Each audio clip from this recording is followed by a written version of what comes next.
Practice makes a man perfect, but no one is perfect. Don't you think that these two are contradictory statements or these sentences are opposite of one another? Yes, actually they are. If we see that on one side we say if you do the practice you will become expertise in a specific field or in a particular field. On the other hand we say no one is perfect, but the reality of life is that we keep on learning at each and every stage. So, hello friends, Shalini this side. Today, on account of Teachers' Day, I really wish firstly to thank all people in my surroundings from whom I have learnt a lot. No matter what the particular age is, the person is elder than me or the person is younger than me, but I have learnt a lot. Fine. So, today, on account of this specific day, I am going to teach you and I am going to share a collection of word power with you. What does it mean word power? Word power का meaning होता है ऐसी power जो हमारी language को और ज़्यादा powerful बनाती है. And in another sense we could say the use of adjectives. You will say that adjectives एक ग्रामर का पार्ट आ जाता है. अगेन ग्रामर सीखनी है. We are not going to learn grammar here. We are going to learn the vocabulary, the particular words which are actually a great world to us, जो हमारे लिए complete word की तरह से हैं. And nowadays हम हर बात में हम ये नहीं कह सकते it is really very good, it is really very nice. We need to come out of the box. This is the time to come out of the box and speak something which looks appealing to each and everyone. अगर हम किसी की language अच्छी सुनते हैं तो we also feel impressed and we really wish to imitate those words. हमें भी लगता है ना हमारी लैंग्वेज में हमारी वोकेबलरी में वो वाले वर्ड्स होने चाहिए. So let's begin. Our first word is today I have taken a group of few words here and कुछ ऐसे phrases हैं, कुछ ऐसे situations हैं जिनमें हम most of the times इनको use करते हैं. Fine. The first one is if we say if I have read a book, I say this book is really very good. तो हम good की जगह हम replace कर सकते हैं इन words को.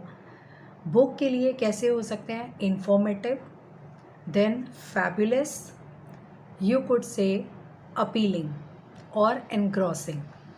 Engrossing का मीनिंग क्या होता है? जो चीज़ मुझे बिजी रखती है, जो चीज़ मुझे इन्वॉल्व करके रखती है. Fine. It means that sort of storyline is there that I was completely engrossed in the same. I was completely busy while reading the particular book. Fine. Next one, if we say bad weather, तो bad weather के लिए आप word use कर सकते हैं unfavorable weather और unfavorable situation भी बोल सकते हैं आप, circumstances भी बोल सकते हैं. You could also say hot and humid, you could say freezy, you could say stormy. अलग अलग situations के accordingly हम अलग अलग जो different names हैं we could say for bad weather or unfavorable weather. Fine. Next one is if we say that the movie was really interesting. बहुत अच्छी लगी आपको मूवी तो आप उसके लिए वर्ड्स यूज़ कर सकते हैं. You could say well informative और वेल डायरेक्टेड कि मूवी बहुत वेल डायरेक्टेड थी. इट वॉज रियली एंटरटेनिंग और इट वॉज रियली एनग्रॉसिंग, जिसने मुझे एनग्रॉस करके रखा, जिसने मुझे बिजी करके रखा. Fine. Next word is if we say that person is really very बेकार. हम किसी के लिए बोलते हैं ना बहुत बैड पर्सन है. किस सेंस में कहते हैं? वी कुड से कि हमारे व्यूज़ मैच नहीं करते या एक पर्सन में जनरॉसिटी नहीं है या दैट पर्सन इज़ मैनिपुलेटिव और व्हाटसोएवर यू वांट टू से. तो हम उसके लिए वर्ड यूज़ कर सकते हैं इनकॉन्सिडरेट. बैड पर्सन के लिए हम वर्ड यूज़ कर सकते हैं इनकॉन्सिडरेट, मीन और डिसीटफुल. डिसीटफुल का मीनिंग क्या होता है? That we can not have the faith on that person.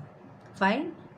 Next one is if we want to say something like आप बोलते हो एक जो सेलिब्रिटी है, आप बोलते हो बहुत फैशनेबल है।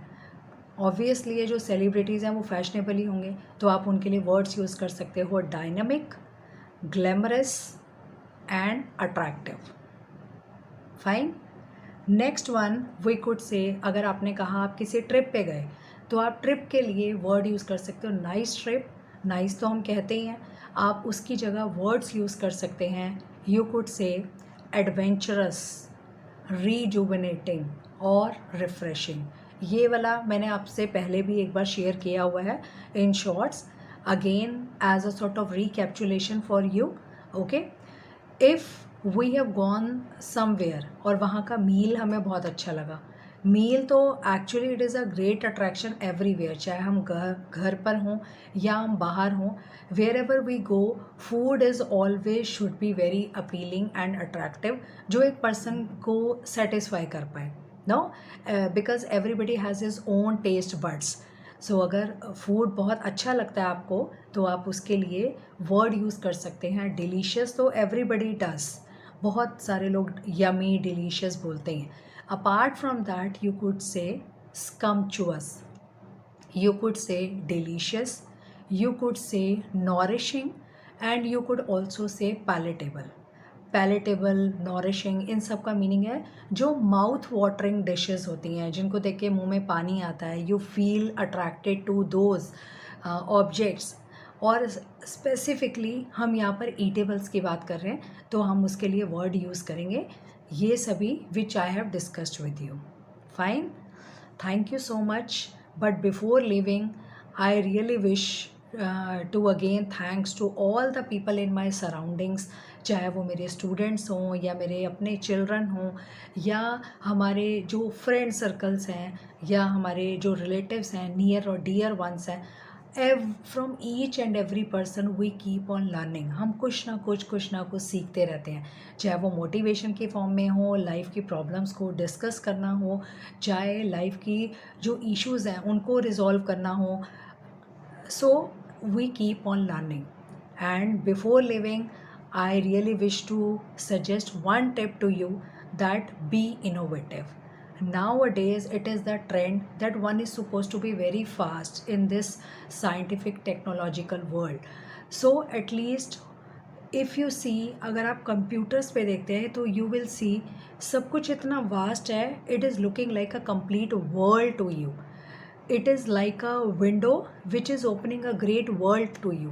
सो आपको कोई भी नई स्किल सीखने को मिलती है, कोई भी नई लैंग्वेज सीखने को मिलती है, कोई भी कुछ भी नया आपको कंप्यूटर्स पे अच्छा लगता है। When you open your laptop ना, you will see that actually it is a great sea, and you have to go into the particular depth of the same. Thank you so much. Enjoy your day. Keep watching to learn something new in English every time. Thank you.